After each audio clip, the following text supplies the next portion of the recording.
what's good? Whoa, tear the club up. Tear the club up.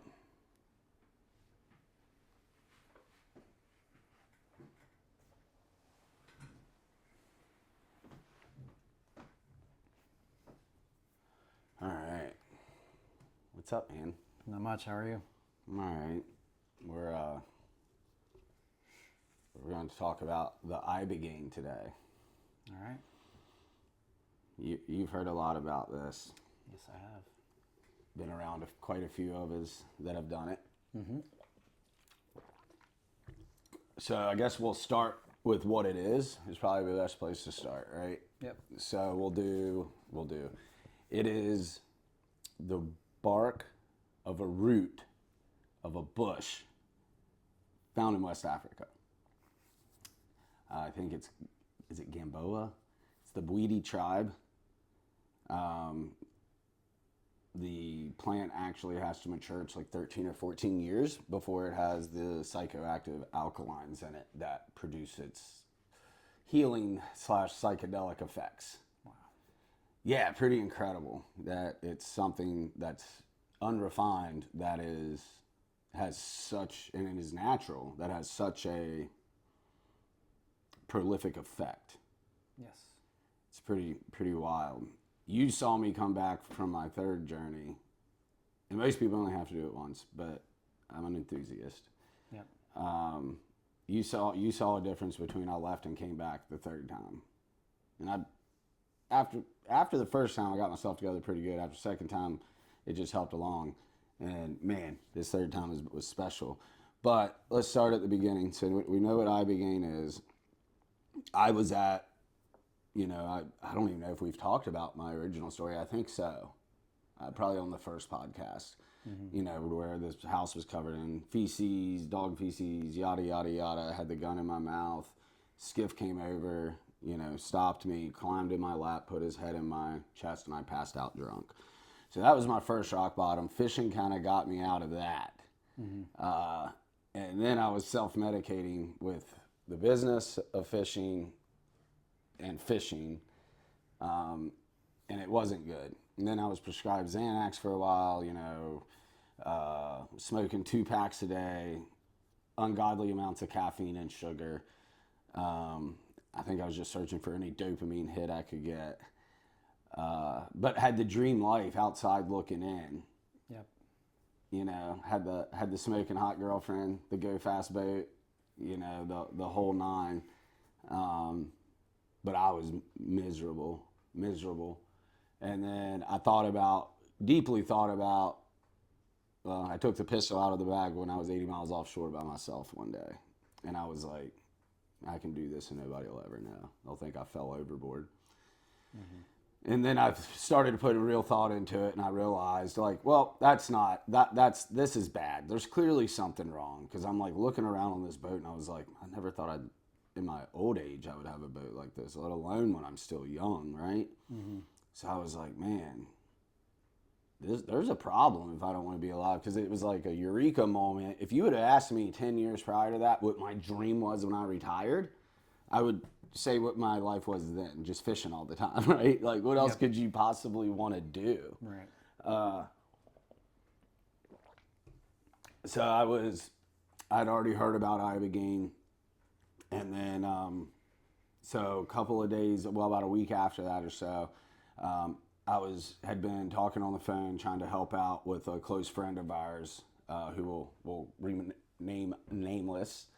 I was trying to talk him into going to psychedelic therapy, and then I kind of realized I was projecting. I had been thinking about it on the fence, and it was like, you know what, maybe if I go, other guys will go too, which turns out was true, which is pretty cool. Pretty proud of that, getting guys there. What's up? You should absolutely be proud of that. Dude, I get so excited whenever somebody tells me they're going and it has something to do with what we share. Yeah, so anyway, I applied, talked to this Miss Lori from Vets, who's absolutely amazing. You've spoken with Lori before. She's great. Isn't she? She's a sweetheart. And she got me in quick, fast, and in a hurry. Got the full grant from Vets. There's actually in in our videos, guys, there is a video on how to apply to Ibogaine, and it's step-by-step instructions. And then we'll do one for vets too. There's not one for vets yet. Vets.org. We'll do one for vets too. Help me remember that, brother. So applied, took off. This was like last ditch effort. So take off, go there. I had doubts in my mind. Was it going to work? Am I going to be the one dude that it doesn't work for? All this doubt, all this craziness. Right. So off we went. And, you get there your first day, and it's basically a medical check-in. You hang out, introduce yourselves, eat some food, talk about why you're there. You do a circle up. Depends on what house you're at is where you do it. You usually try to do it outside if it's nice enough. And you talk about why you're there. Everybody's in a really vulnerable state, so it's a lot easier than what people think it is. It's like, and everybody, I haven't seen anybody clam up there. Really? Yeah, I've been with 3 different groups, and it was like everybody, it's like you're immediately relaxed because you're around people in this, everybody's situation's different, but it's the same, right? Everybody's there to heal. Yeah, and everybody is kind of reached the bottom of their barrel at some point, or have been at the bottom and are just trying to better themselves, right? Like I wasn't at the bottom of my barrel the last 2 times I went, but it was clear that I'd been there. So it makes it pretty easy, I think, easier than what people would think. And then the second day, you're eating like a king the entire time you're there. Every meal is like 3-course meal, maybe breakfast is only 2. I don't remember, but it's incredibly delicious food. Chef on site, assistant chef. It's awesome. And then the second night is when you do like breath work and stuff. I forgot that. So you do breath work and stuff because that can help you when you're on your journey if things get bumpy. And then that evening, so if you get there on a Monday, that Tuesday evening, you're taking the medicine. You take the first dose that night. You're around this fire. Everybody's there. Usually some people were nervous. I was excited my first time because it's like, well, I get to do the 2 most powerful psychedelics in the world, Ibogaine and 5-MeO-DMT. Even if it doesn't work, this is awesome. The second time, even though each time is different, like, you've already done it, and once again, I'm an enthusiast, so I was excited again. And then like the third time, I was like a pit bull just fighting to get off his chain to get in there. Yeah.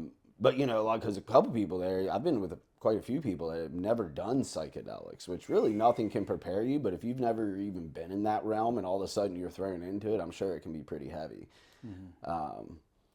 So yeah, we got there, you set intentions. I forgot about that, and my intentions were to let go of my addictions. Was searching for peace, self-acceptance, improved self-image, get rid of self-hate. So when we were around the fire, once we took the first dose, then you're just kind of waiting for everything to kick in, Yeah. And they give you a total of 4 doses. I think the first one's like an hour, and you take the first one, the second one's an hour and 15 after, and then I think it's every 15 minutes, something like that. And you've got medical professionals there with you? Oh, yeah. There's nurses. Coaches. Yeah, so it's not so much of a guided thing, but yeah, good call, man. Yeah, the coach is leading up to it, so they help you with setting your intentions, right? And they are also very, very good at what they do. They're phenomenal at what they do. They're the best at what they do. You get 2 sessions. If you need more, you can get more, but you get 2 sessions. In your first session, you just talk to them about why you're going, and then you guys kind of deep dive into some things.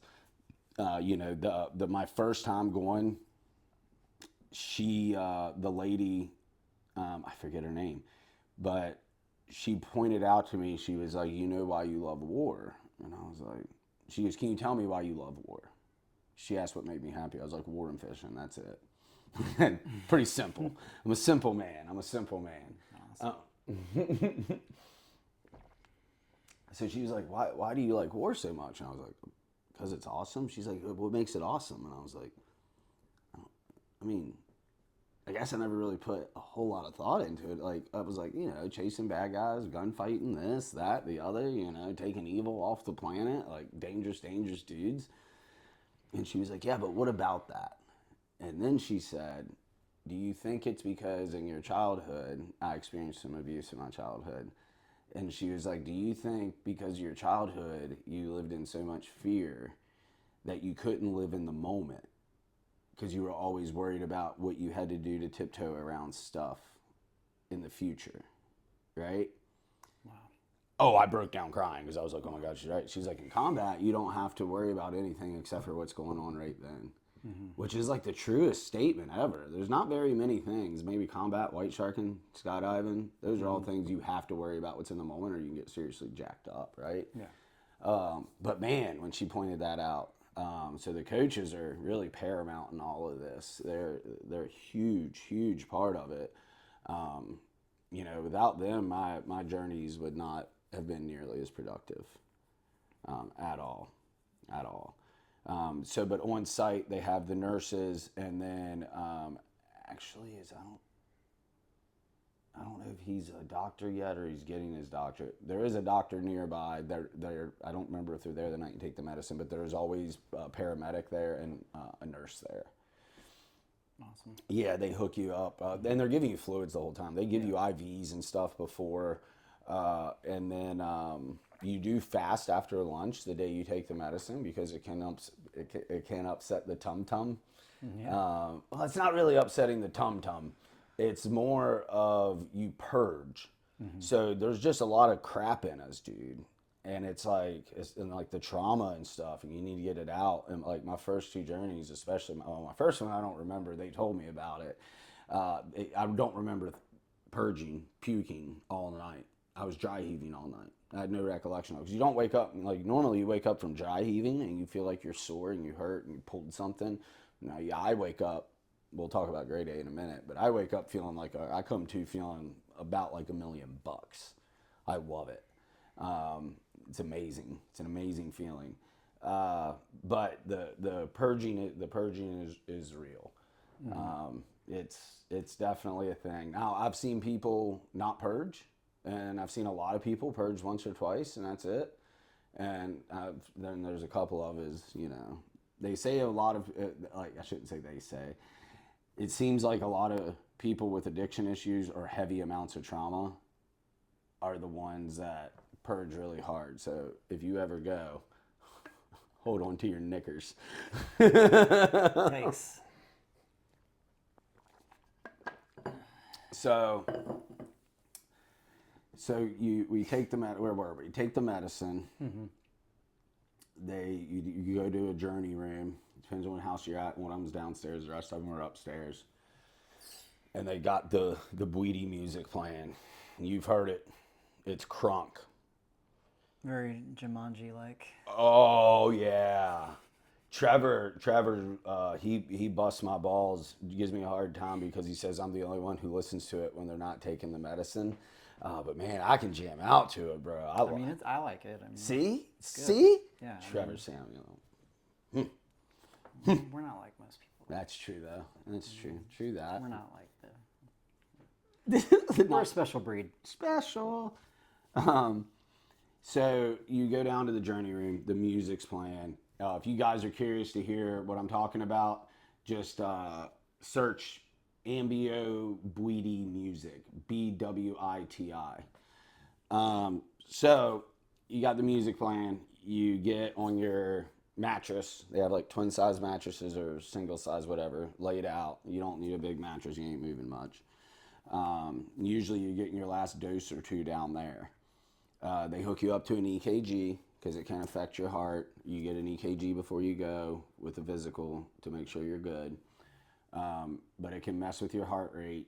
I've never experienced anything or witnessed anyone have any issues whatsoever like that. Yeah. And if they do, you got medical people there. So you're sitting there and you get the rattler.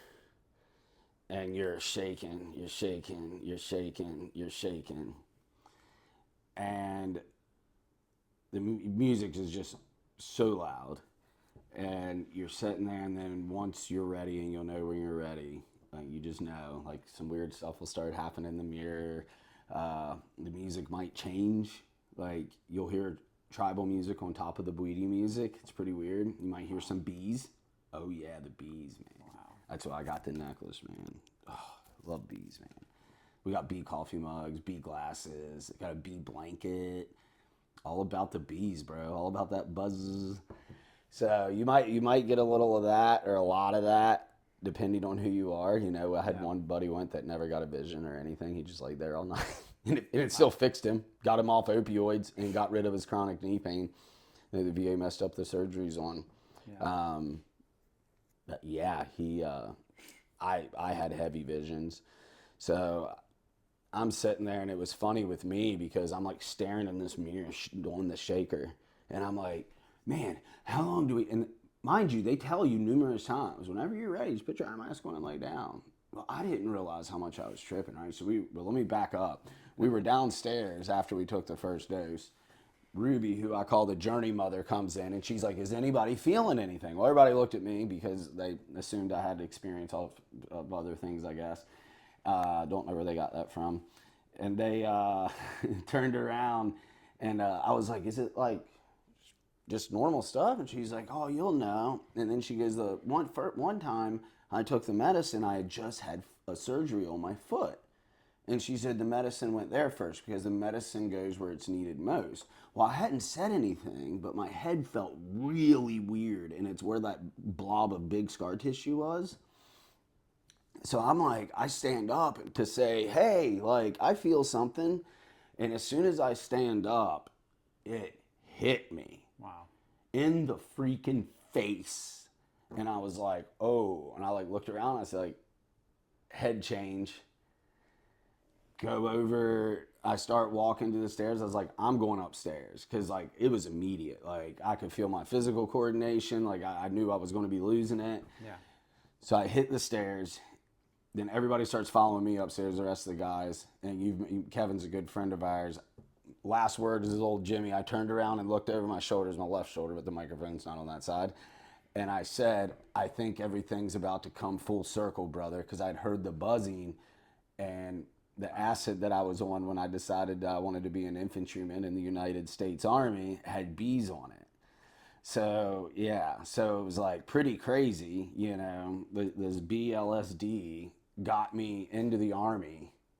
And then I hear bees from Ibogaine, you know, there to cure everything, which I thought was war stuff, which is hilarious because none of my visions have had any war stuff. All of mine was childhood stuff. So upstairs we go, shaking, shaking, shaking. And remember they said we can stop anytime we want. And I'm like, how long are they going to make us do this? This is so stupid. I'm going to start sweating. I mean, dude, like, I was getting, like, irritated as all get out. And then I started busting out laughing because I remembered I was allowed to stop whatever I wanted. And, like, one of the helper came over. I forget who was sitting then. Trevor was still there at the time, but he was doing his thing. And I forget who came over. And they were like, are you good? Because I was like loud. They maybe just looked at me, but I was cracking up laughing. I was like, yeah, I'm just an idiot. I forgot I can lay down whenever I want, like a big boy, you know? So I lay down, put the eye mask on, off to the races, dude. Off to the races. Really? Yeah, dude. One of my fears was always that because of like brain damage and stuff, that my brain would go before my body, and then and saying this out loud now feels so silly. But it's a real thing. But I was worried. I was very fearful that I would hurt somebody one day that didn't deserve hurt, right? And I don't know. I was questioning a lot of things about myself back then. And so I turned to, which was just 2023. Isn't that crazy? It seems like a lifetime ago. So it was like this movie. I'm like looking through my own eyes, which is that first person, I guess. And it was like a movie, and I watched every violent act I ever committed in my entire life. From pushing down my little cousin at my grandma's house to, you know, schwacking people. So, and I'm like, medicine, because you interact with the medicine. You can. And I'm like, medicine, why are you showing me this? Like, this isn't bothering me. Like, You know, I didn't do anything wrong. And, well, let me rephrase that. Overseas, there was nothing done wrong. And, and the medicine was like, yeah, it didn't say this. The movie stopped. Basically, the medicine was saying, yeah, man, you have a hard line, because then this, in the black, everything was a black backdrop. This feminine figure materialized, and I couldn't tell who it was. I felt like I knew them, but I couldn't tell who it was. And then this dark figure came out and went to cause her harm of some sort, and I was like freaking out. I'm like, oh, trying to get over to it. And then the creature got sucked back into the black, and then like the feminine figure just kind of evaporated happily, though. Like I could feel the happy vibes. Yeah, wow, right? And then that was the medicine showing me like, hey man, you might be a violent dude, but you're not violent anymore, even though we're okay, it never leaves you, right? But you're not violent anymore. You have a fine line. Like you have a line that you'll never cross. Like you'll never hurt an innocent person ever. So that was awesome. That was a huge weight lifted immediately. And then this like monster came out from like childhood, basically, like representing my trauma from childhood. It was very clear that was the meaning there. It came out and was like, you always were a pussy. And I was like, oh, really? Oh yeah, I got called that and a lot worse as a kid. And I was like, all right, roger that. So like, I don't know where this stuff comes from. You're in a psychedelic journey, man. You know, things happen, right? Mm-hmm. So like, I pull out this knife, which turns out it's a knife one of my big army buddies made me. He was on like the La Valley. I think it might be La Valley Knives. He was on like History Channel's like forging steel thing for it, and was like second place. The guy who got first was also in our old unit. So I had this knife, and I hit the monster across the bridge of the nose. He goes down, grabbed the back of his hair, and cut his head off. And I could feel everything. I could smell things. I had all the emotion behind it. Wow. Yeah, that's intense. It was. And I don't think from the other people I've heard, that nothing like that is really a common theme. I guess there really is no common theme with Ibogaine, but I haven't heard stories of having this much violence and visions. I'm sure somebody has, obviously. Been a lot of people that have done it. So I carry the monster's head off into the darkness, into the black. And like I walk into the black, and then I'm into this next scene. Head's gone. I'm clean, like freshened up, whatever, I guess. And I'm in a room with all the women in my life. Like my mom was there, family members, female friends, most of my civilian friends are female, Bonnie was there, Ansley, Rain. I mean, I can just go down the list. Everybody was there. And I couldn't find Grandma. And I'm like, where's Grandma at, right? And I spent a lot of time at Grandma's house growing up, a lot of time. And Grandma was like standing off in the back corner. I'm like, man, Grandma, what are you doing? Come over here and sit with us. She looks up at me and says, I don't feel good. I said, oh, what's wrong? Well, then she just keeled over and died. And I'm watching her soul go to heaven. And I felt all this, sadness and despair and panic. And I was like, no, Grandma, no. And she looks at me and says, I'm not hurting anymore. I was like, and then it was relief. I was like, okay, that was weird. So like, my sister showing me pictures of my nephews and the weird stuff. But there was a whole lot of love. I felt all this love in this room, and it just felt so good. So good. So good. So I leave that part of the vision and do another one. And then my girlfriend at the time, Bonnie, we were like walking hand in hand, right? And then she aged really, really fast. Like the Indiana Jones when he takes the wrong thing out of the Holy Grail, the Nazi dude, and he like deteriorates. Well, that's what happened to her, but her soul didn't go anywhere. So she didn't die. Mm-hmm. But I was like, yeah, that's it. She's going to break up with me. Oh, man. Get this. Well, I mean, we're still besties. You know that. Yeah. Or whatever we are. Love that woman. But what's crazy is that a few months later, well, shortly after Ibogaine, Bonnie broke up with me. How crazy is that? And of course, maybe it was something I knew was coming subconsciously. Maybe it brought it out. What's even crazier is a few months later, so seeing your grandma die, you're like, oh my gosh, oh my gosh. So, I'm calling her a little bit more. My mom, I talked to my mom. She was 86. I mean, she got around really. She was the healthiest 86 you'll ever see. She's still walking every day. She was watching infant, great grandbabies, hand washing clothes, keeping the house. I mean, she was still getting it and could sit here and have a very, very aware conversation, just as you and I are. Mm-hmm. And mom hit me up one day and was like, oh, she's going into the hospital, blah, blah, blah. And I was like, oh no. I was like, this is what's happening for real. And then because she had cancer a couple years prior, but it went away. And she went in to get the bladder thing taken care of. It was like UTI or something. It was something pretty normal for her because of some condition she had. And a couple days later, a week later, they sent her home on hospice. Wow. Yeah. It's crazy stuff. And you know what's crazy? She didn't suffer. She didn't suffer. She got home. I mean, there was a couple of days that sucked. Yeah. But it wasn't it was like, found out she had it, and I want to say it was like 2 weeks later she was dead. And it was wild because when I saw her leaving her body, I was like, I didn't get a chance to say goodbye, right? Because I live so far away. Yeah. Well, I was home. I was getting on a plane the next morning. I said, man, if she's, if she makes it, obviously I'll come back for the funeral. I said, I'm only going to go home for a couple days. I got to do some things for work and I'll be right back. Gave grandma a kiss, said, I love you, very weakly. She said, I love you more. It's something we've always said to each other. Go home. This is 10:30, 11 o'clock at night. I'm on like the very early flight the next morning. The flight gets delayed 15 minutes for a mechanical issue. During that 15 minutes, my mom calls and says she's gone. Oh, man.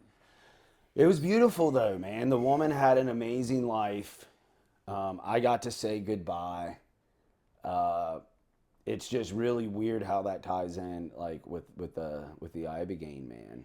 It's pretty heavy. I got to speak at her funeral. It was awesome. And honestly, her funeral, I mean, of course I miss her. Yeah. Obviously, the woman's an amazing woman, man. I mean, Help raise you. yeah, help raise me. She helped raise, I forget, at the funeral home, I was like, hey, raise your hand if this woman had a hand in raising you or babysat you. And I can't even tell you how many people raised their hands. My grandmother's mother and dad abandoned her in junior high school. And she had to take care of like 7 or 8 brothers and sisters by stealing food from neighboring farms. Wow. Now, she did say she thought the neighboring farms knew she was stealing food, but didn't say anything because it feed the kids. I don't know. I feel like if they knew, they would have just given it to them. Mm. But either way, like, that's crazy. Like, that's insane. Yeah, it is.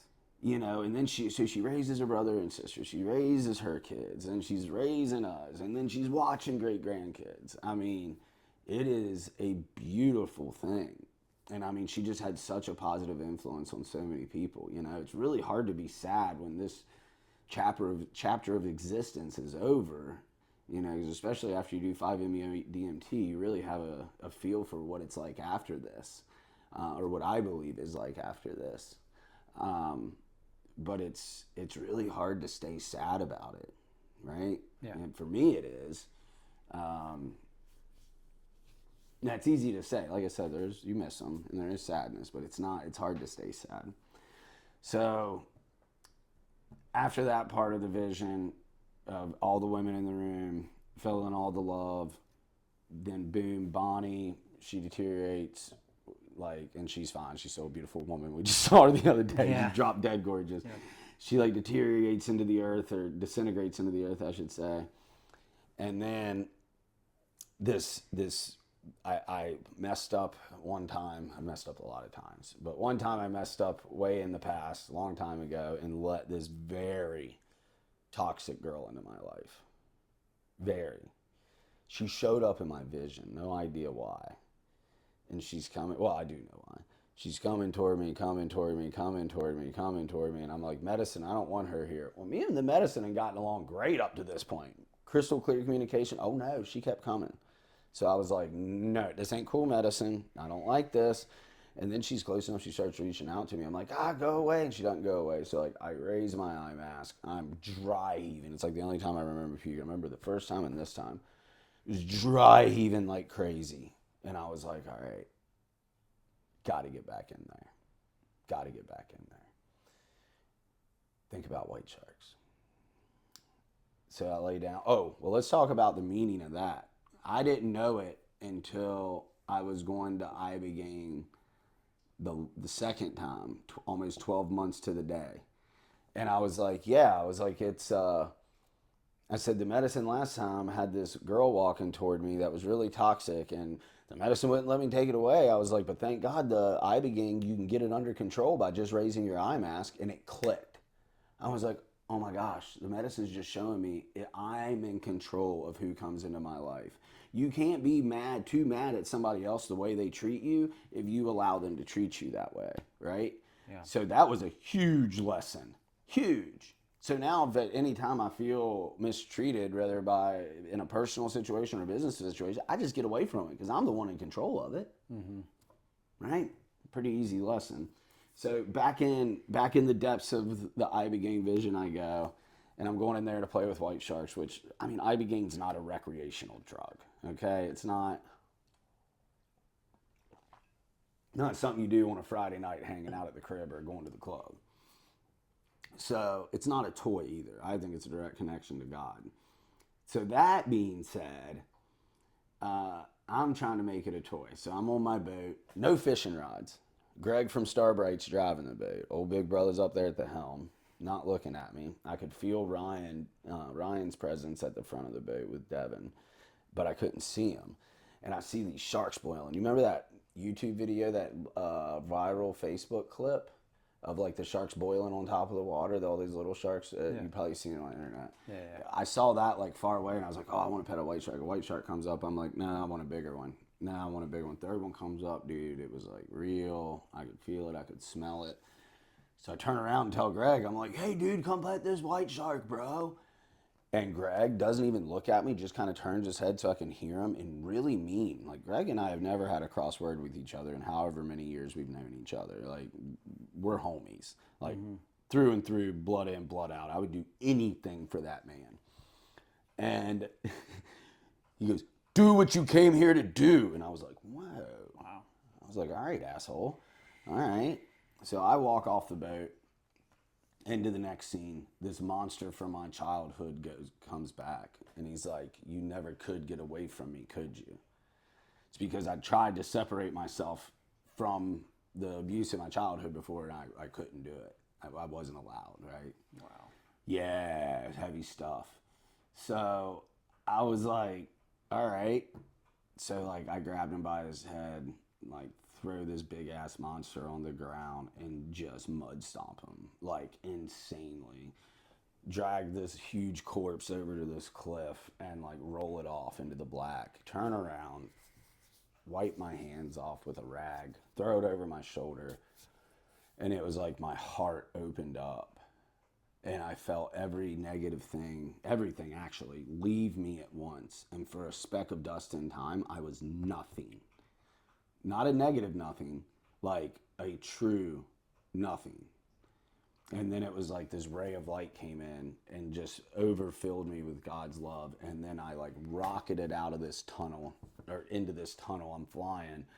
And it was like, kind of like that yellow light, right? And I was going and I was seeing all the faces, but it was dull. But I could see all the faces of everybody in my life that I loved at their happiest moment. And then I was back in the room. And then I was like, wow, that was crazy. Well, then I started seeing, like, I set up and I'm like, whoa, I think I need a coffee and a cigarette, because that was just a natural reaction every morning. And I was like, oh my God, that sounds so gross. I'm like, why does that sound gross? And I was like, I don't care right now. So I'm like sitting there just still kind of tripping, sitting on the mat. And I don't know, hour goes by, me just sitting there. And I realized I'd been sitting there with no anxiety, in the dark, no noise, some light music I think might have still been playing, with no anxiety. And I was like, this is weird. So I tried to give myself anxiety. It didn't work. And then I felt this like something inside me, like in this region. And I couldn't figure out what it was. I never felt it before, but it was amazing. And I was like, man, what is this? It's like, it's not the medicine. Like, I know what substances in my body feel like. This isn't a substance in my body. This is something that's in there. Turned out it was happiness. I didn't know what internal happiness was. And it took me a couple hours to realize it. So I'm sitting there feeling all this good stuff, and then I see the light around the curtain. I'm like, I need to get outside. Well, you have to get 2 IVs before you go outside. You know, most people have a gray day. The day after Ibogaine, they call it the gray day because you're still kind of on your journey. You're just on the downswing of it. Well, most people, they want to sleep and they can't sleep, and a lot of people are still a little nauseous. And then once you do sleep, you're down forever. Dude, I was by 9 a.m. I was out front dancing and doing push-ups and just jamming out, man. Wow. Just living life. Oh, dude, it was awesome. Awesome. Oh, dude, so incredible. But yeah, that was Ibogaine. And then the following day after your gray day, you do 5-MeO DMT. The toad. So it's poison that's withdrawn from the Bofu toad, dried out and smoked. They use synthetic at Ambio. It's much more humane, and it's easier to keep it consistent as well. So each dose is the exact same. So you're not guessing per specimen. Like, this might do this to you, this might do that. It's much more easier to control. Yeah. So Trevor, he heats up the pipe, and they're counting back from 10. And then when they get to 1, they say, breathe in, let go, and you exhale, and it's like your soul gets sucked through a straw. And like, I blasted off, and the other times I'd done 5-MeO, it was like a lot of just crazy colors and wild shapes and stuff you can't really explain because they don't exist in this world. And just these feelings of bliss and perfection. Well, this time, I break through and I'm like flying and it's blissful, but I'm like, man, what is this? And it was like, I just felt like it was a Mayan empire, and I'm watching warriors interacting with the civilians, and the leaders were a mix of military and civilians, and all the weapons were put away but still at the ready, and everybody was happy and there was harmony. And then I heard Greg came back around, his voice going, you're building an empire. Rewind to the prior Christmas, I was in a bad headspace. Didn't think I'd make it if I stayed alone. I go down and hang out with Greg. He's trying to give me a big brother pep talk, and he's like, hey brother, you're building an empire. I was like, dude, I'm not an Elon Musk or a Bezos. Like, I was thinking, I was so blinded. Like, I had blinders on, I had tunnel vision. He wasn't talking about like a financial or business empire. He's talking about an empire of peaceful dudes that had found peace. So like, right then I'm like, bam, that's my life's purpose. That's it. Everything's answered now. I know.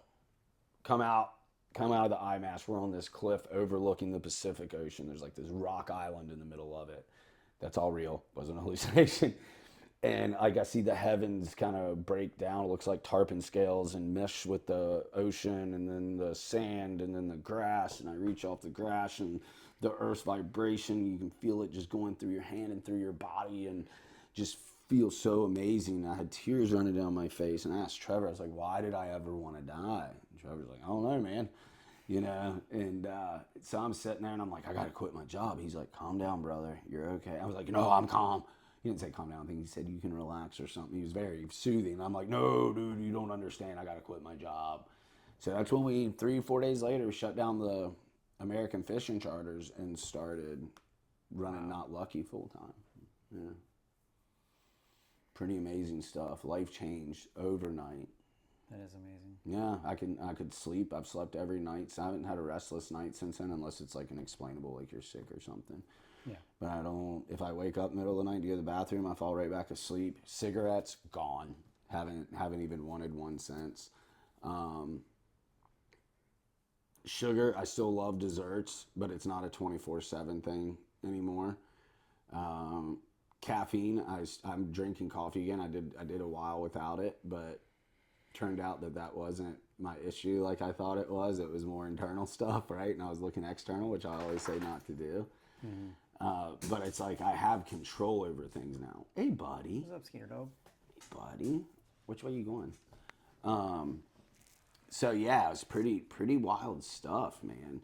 And then you get a couple of post-counseling sessions with them, and they kind of guide you along, answer any questions you have, help you figure out things if you're struggling figuring out something.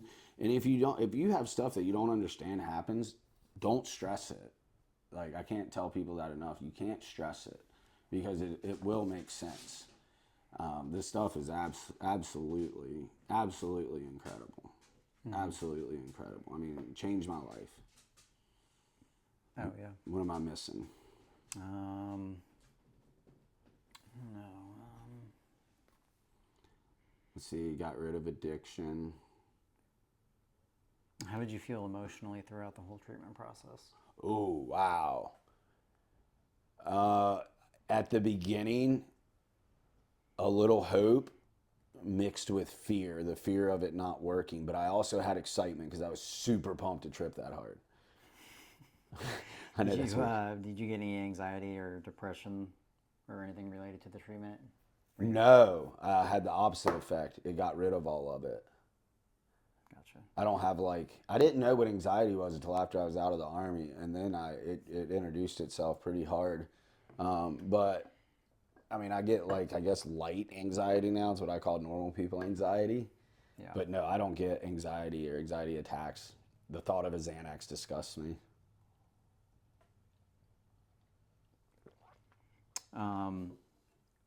How did Ibogaine affect your ability to work or take on your daily activities? Oh my gosh, I can handle tenfold now. From the first time I went to now, tenfold. You probably noticed a difference between the time I went this last time and now. Can you tell? Oh yeah. I'm not as stressed about work stuff. Like, I laugh about it a lot more, and I feel like I'm a lot more efficient. I feel like I'm getting a lot more done in a shorter time. Yeah, you get. I feel like you're eager to get stuff done too. All the motivation levels through the roof. Yeah, the motivation's it's awesome. It's contagious. I hear you at 5 o'clock in the morning walking around. I'm like, all right, it's time to get up. I gotta get up. It's Gym's wild. up.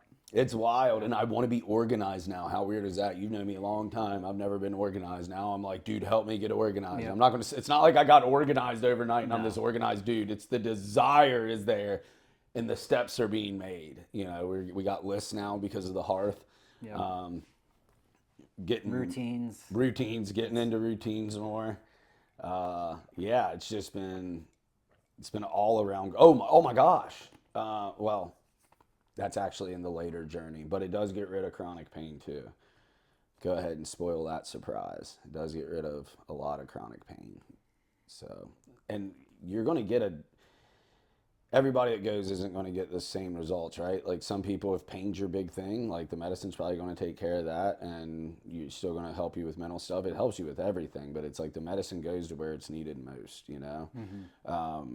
And the third time, it definitely took care of my pain, and there was much less purging, but we'll get to that another time. Okay. I think that's about it. Yeah, it was good. Hell yeah. Yes, sir. All right. Oh, Oh, man bones. 43 minutes.